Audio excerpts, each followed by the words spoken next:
келип турат туугандар. Алла разы болсун. Bu жашоодо жол оңдош керек, суу чыгарыш керек, көпүрө салыш керек. Машалла.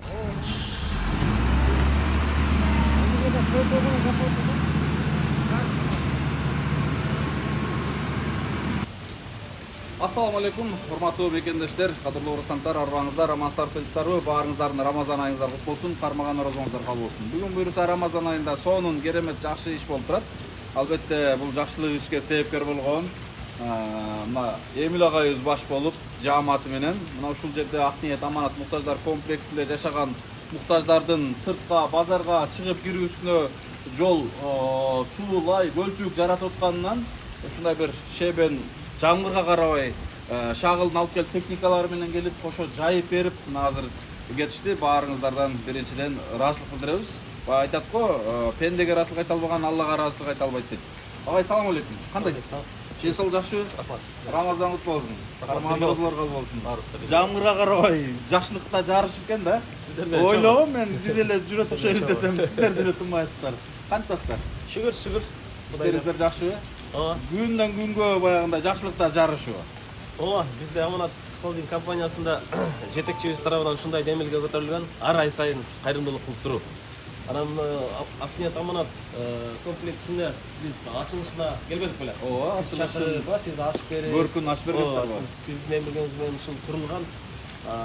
Кыргызстандын жылдыздары баш болуп келишкен, биз дагы келип кызматта болгонбуз.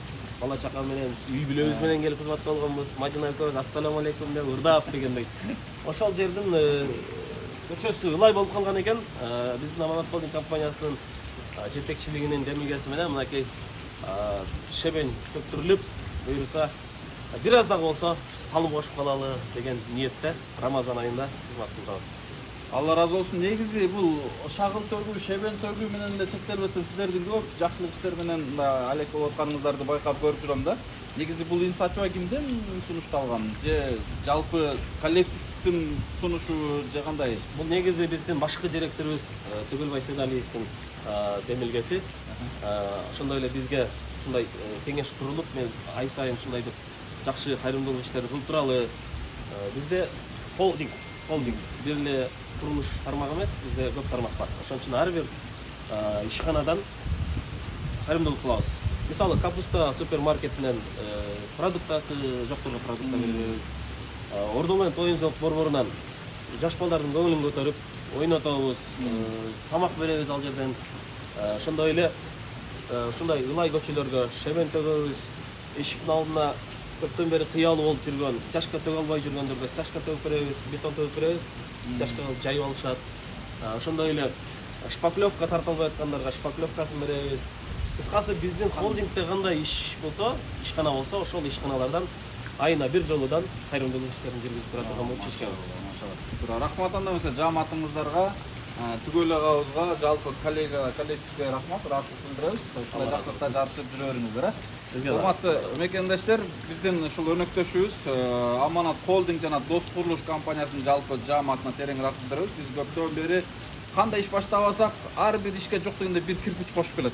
Мен өзүм күбөмүн. Былтыр мурдагы жыл Жалал-Абадка бир үй салганыбызда 3төн 1 бөлүгүн эле, 4төн 1 бөлүгүн эле демөөрчү болуп беришти.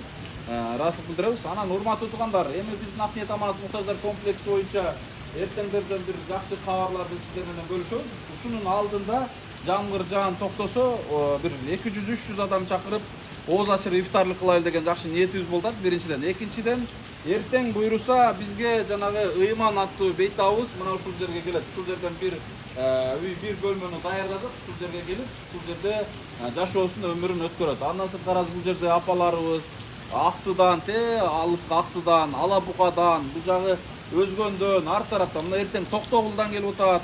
Ар тараптан келген ушул чыныгы муктаждар ушул жерде баш бааник багып жашоосун өткөрүп атат. Эми мына Кудайга шүгүр туугандар, ушунун салынышына сиздер себепкер болуп койгон экенсиздер. Канчалыган адамдарыбыз бүгүнкү күндө жашап атышат да. Мына bunun açılışında hazır agayыбыз айткандай не деген алымдар келип ачкычтарын тапшырып берип кетишкен. Мына Кудайга шүгүр, сиздер кандай салып берсеңиздер, ошол боюнча муктаждар үчүн кызматын аткарып атат Кудай калса. Мен ойлойм, бул буйруса түбөлүк аткарат. Бул жерде биротоло документальный берилет, билесиздер. Ким муктаж болгон болсо кирип жашайт, муктаждыктан чыккандан кийин кийинки кезектеги муктаж кирип жашай берет. Бул элге пайдасы чоң тиет. Мына ошол учурларда ачылышта агайыбыз дагы көрүп берип, чындап эле үй бүлөсү менен келип, эсиңиздеби агай, сонун бир ачылыш болуп, алымдарыбыз келип, Максат ажыбыз, Садыбакас ажыбыз, Нуржигит агайыбыз келип, бул жерде область өкүлдөрү, шаар мэри баары келип, керемет бир ачылыш болгон да. Ооба. Идрис Айтбаев келип. Айтбаев өзү бир алып баруучулукту аткарып, сонун бир ачылыш болгон. Мына ошондон бери азыркы учурда адамдар жашап атат. Эми буга дагы сиздердин салымыңыздар агай.